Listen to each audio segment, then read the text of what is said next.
नमस्कार दोस्तों, आज ये वीडियो हम इस उपलक्ष्य में बना रहे हैं कि आज इंडियन रेलवे में मेरा सर्विस का 10 वर्ष पूरा हो गया। अर्थात अपनी जन्मभूमि से दूर रहते हुए भी 10 वर्ष पूरा हुआ। अगर हम 10 वर्ष में क्या अर्निंग किए, शुरुआत इसी से करें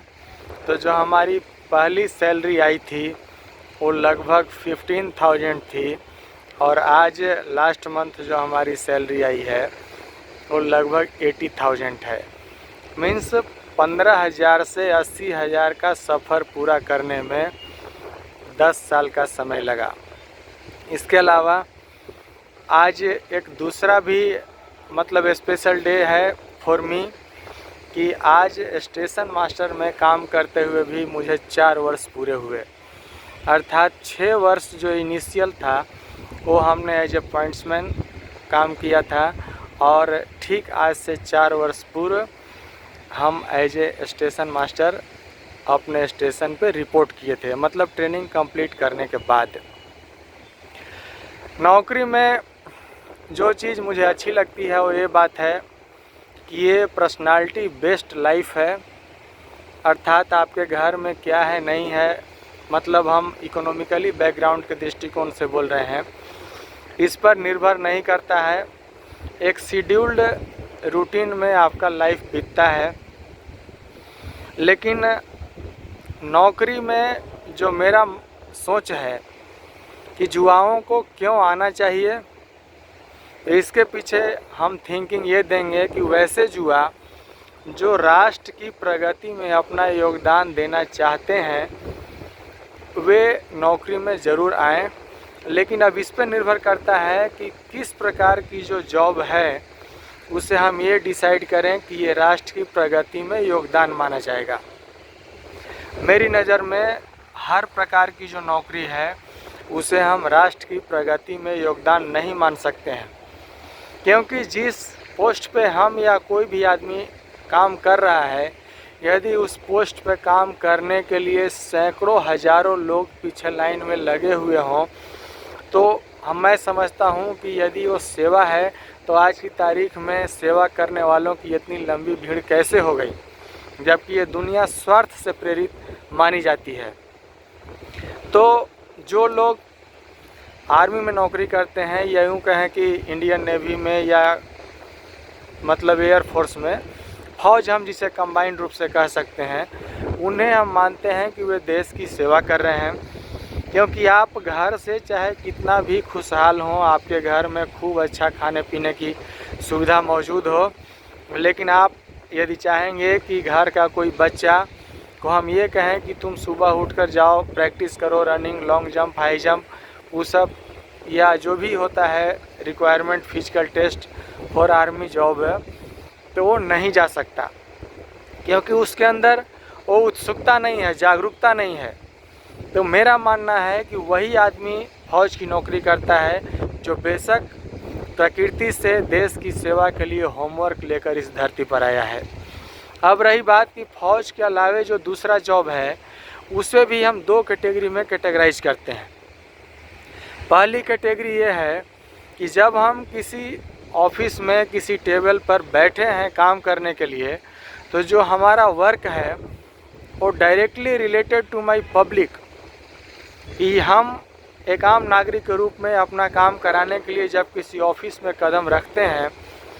तो जिस कर्मचारी के पास या जिस अधिकारी के पास हम जाते हैं, अगर वहाँ हमें रिप्लाई अच्छा मिला, हमारा काम बहुत आसानी से हो गया, हमें परेशान नहीं किया गया, दौड़ाया नहीं गया, तो दिल गदगद हो जाता है। तो मैं मानता हूँ कि वैसे व्यक्ति जो इस प्रकार के पदों पर काम कर रहे हैं,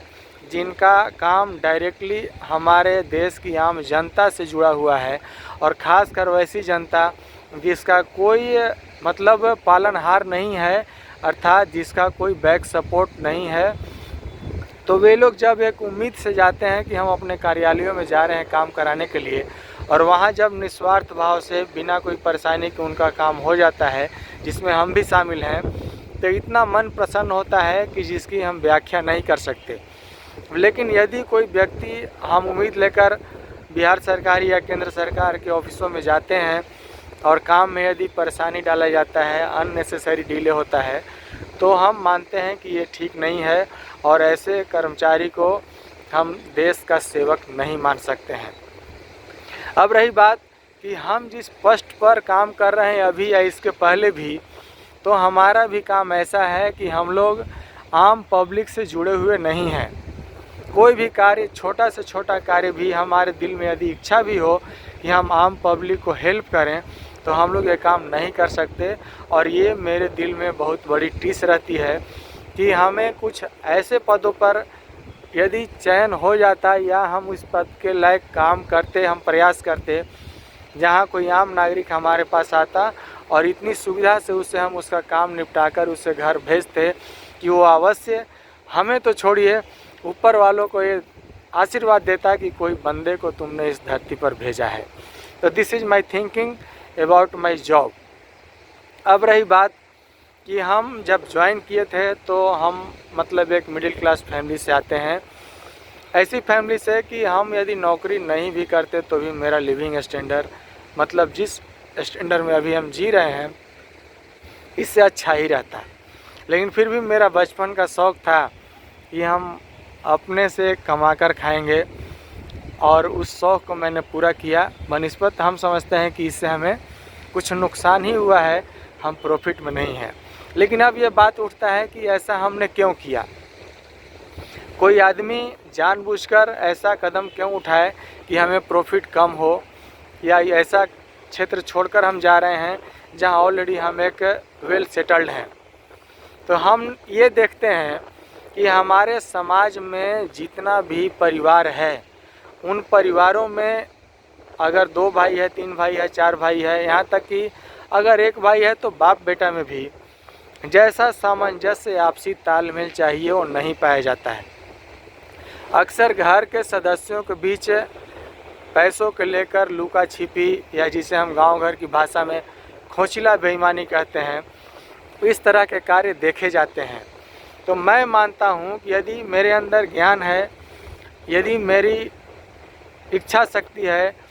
हमारे पास शारीरिक क्षमता है, हमारे पास बाहुबल है, तो क्यों हम अपने आप को सामर्थ्यवान होते हुए हम अपने आप को अपाहिज बना लें कि हमारी ज़िंदगी हमारे घर में जो पूर्वजों ने मुझे सौंप कर गया है उसी प्रॉपर्टी पर निर्भर है। हम अपने आप को बैसाखी पर जीवन जीना नहीं चाहते थे कि यदि हमारे अंदर थोड़ी सी भी मेरिट है तो हम घर की प्रॉपर्टी पर अपना जीवन पर आश्रित नहीं करेंगे। और हम उन तमाम अपने भाई बंधुओं को ये संदेश देते हैं आज, मतलब स्पेशल डे फॉर मी, कि यदि हम सब ये ठान लें कि हम जन्म लिए हैं तो हम कर्म करके, उपार्जन करके अपना जीवनोयापन करेंगे,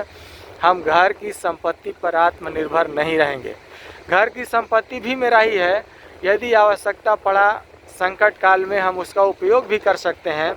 या कोई ऐसा बड़ा प्रोजेक्ट जो हम अपनी इच्छाओं की पूर्ति के लिए या घर की ज़रूरत के लिए, जिस प्रोजेक्ट पे हमें एक बड़े निवेश की आवश्यकता है, हम पूर्ति करते हैं, तो हम घर की संपत्ति का बेधड़क उपयोग करें। लेकिन सामान्य लाइफ जीने के लिए कि हमें भोजन वस्त्र की आवश्यकता है, जो बेसिक नीड है हमारा डेली लाइफ का, तो डेली लाइफ की ज़रूरतों को पूरा करने के लिए हम घर की प्रॉपर्टी पर निर्भर नहीं रहें। तो ऐसा यदि हमारे समाज का हर नौजवान अपने मन में शपथ धारण करे कि हम उपार्जन करेंगे तब खाएंगे, घर की प्रॉपर्टी पर अपना लाइफ नहीं जिएंगे, तो मैं दावे के साथ कहता हूं कि एक वाक्य हमारी देश की तरक्की में मील का पत्थर साबित होगा। और हमारे समाज में हर घर में जो भाई भाई, चचेरा भाई, पिता पुत्र, चाचा भतीजा के बीच में जो आपसी मतभेद है, जो संपत्ति से जुड़ा है, संपत्ति के बंटवारों से जुड़ा हुआ है, ये मतभेद भी 100% दूर हो जाएगा। और इस प्रकार हम एक अत्यंत खुशनुमा और स्वच्छ वातावरण में एक पारिवारिक प्रेम सौहार्द के साथ जीवन जिएंगे। मैं समझता हूँ कि ये जीवन प्रॉपर्टी बेस्ड जीवन से 100 गुना ज़्यादा अच्छा है। तो this is my personal theory, जो हम अपने दोस्तों को एज ए मैसेज देना चाहते हैं वो मैंने दिया। कि पर्सनालिटी बेस्ड लाइफ जीने की कोशिश कीजिए। कोई ज़रूरी नहीं कि हम गवर्नमेंट जॉब, प्राइवेट जॉब ही करें, हम बिजनेस भी कर सकते हैं। हम तो बिजनेस के 100% समर्थक हैं। और जो लोग आज की तारीख में पढ़ लिख करके इस बात के लिए 100% मतलब क्या कह सकते हैं, व्याकुल हैं कि हमें नौकरी ही करना है, और अगर नौकरी नहीं मिला तो बेरोज़गार हो गए, ऐसी नीति का हम समर्थन नहीं करते हैं। हमें व्यापार का, वैसा व्यापार जो आज तक मेरे पूर्वजों ने नहीं भी किया हो, तो उस व्यापार को हम पहले समझें। कुछ दिन के लिए उससे रिलेटेड जो भी दुकान है या कोई भी ऐसा चीज़ मंडी है जहां इस तरह का रोज़गार होता हो, जहां हम काम करना चाहते हों, 1 साल का कम से कम समय बिताकर हम उसे समझें और समझने के बाद ही अपना पूंजी निवेश करें। बिना समझे हुए पूंजी निवेश करने के बाद आपको नुकसान होने की संभावना ज़्यादा है। व्यापार से भी ज़्यादा हम सर्विस सेक्टर को महत्व देते हैं, अर्थात वैसा बिजनेस जिसमें कम निवेश की ज़रूरत हो और हम अपनी हुनर के आधार पर अच्छा पैसा कमा सकते हैं, तो वैसा व्यापार को हम प्रायोरिटी नंबर 1 पे रखते हैं। और जो निवेश पर आधारित अर्थात प्रॉपर्टी बेस्ड बिजनेस है, उसे हम नंबर 2 पर रखते हैं। इस प्रकार हम किसानों को भी ये प्रेरित करते हैं कि आज की तारीख में किसान यदि पीछे है, तो इसके पीछे कारण यही है कि किसान के साथ साथ किसान का बच्चा भी जागरूक नहीं है। अब एक प्रश्न जो उठता है कि जागरूक कौन है, तो मेरा जो थिंकिंग है कि जागरूक कौन है, उसे हम एक लाइन में मतलब डिफ़ाइन करते हैं कि यदि हम पिछले 10 साल में जो घटनाएं घटी है या पिछले 20 साल में जो घटनाएं घटी है उससे शिक्षा लेते हैं, और यदि हम अगले 10 सालों में या अगले 20 सालों में क्या हो सकता है उसका अनुमान लगाकर उसके अनुसार हम अपना कदम बढ़ाते हैं, अर्थात 10-20 साल पास्ट और 10-20 साल फ्यूचर दोनों को कंप्रोमाइज़ करते हुए एक तराजू के 2 पल्लों पर रखते हुए समझ बूझ के जो निर्णय लेकर हम कदम बढ़ाएं, तो मैं मानता हूं कि ये जागरूक इंसान का लक्षण है। तो आज की तारीख में किसान, हम भी किसान के बेटे हैं और हम मानते हैं कि 2004 से 2014 तक 10 साल मेरा life completely as a farmer बीता है। तो किसान आज भी पिछड़ा है, कमज़ोर है, या यूँ कहें कि मतलब समाज में वो सेकंड लाइन, थर्ड लाइन में है, फ्रंट रो में नहीं है। उसके पीछे कारण यह है कि छोटे से छोटे मार्केट में भी हम यदि बात करें कि हम घर से निकलते हैं, तो हम जो चीज़ खरीदने जाएं जो किसान अपने घर उपजाता है, तो हम समझते हैं कि मंडी में इतना सामान उपलब्ध है कि कभी भी मंडी खाली नहीं मिल सकता है। कोई भी जो ख़रीदार है वो अवश्य अपनी इच्छानुसार सारा सामान खरीद कर वापस आता है। लेकिन सर्विस सेक्टर की बात करें, आप एक छोटा सा केवल पंखा, रेडियो, टीवी, घड़ी भी बनवाना चाहें, आयरन भी कुछ उसमें गड़बड़ी हो, आपके घर में छोटा कोई टूल्स जो आज की तारीख में इलेक्ट्रॉनिक्स से रिलेटेड या अन्य टूल्स जो हम लोग घरों में यूज करते हैं, उसमें किसी प्रकार की गड़बड़ी हो और हम चाहें कि हम जाएं घर से और एक दिन में बनवा कर आ जाएं, हम घर से 3 बजे निकले और उधर से अपना जो टूल्स है उसको रिपेयरिंग करा के शाम 6-7 बजे तक वापस आ जाएं,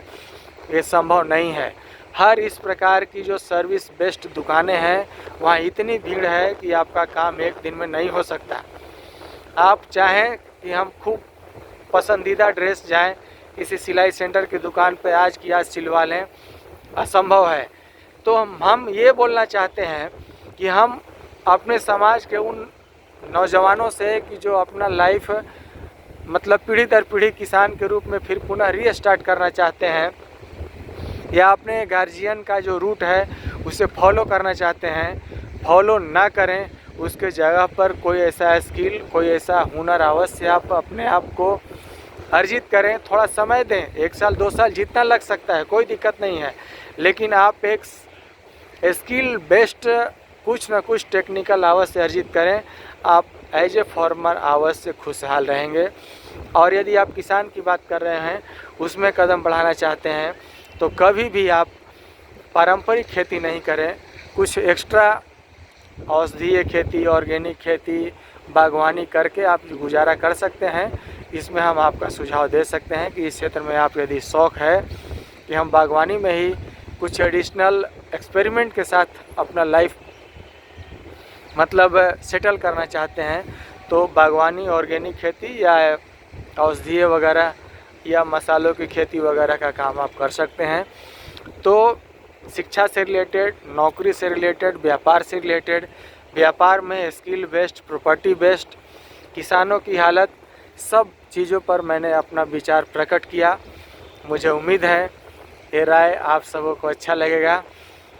जय हिंद, धन्यवाद।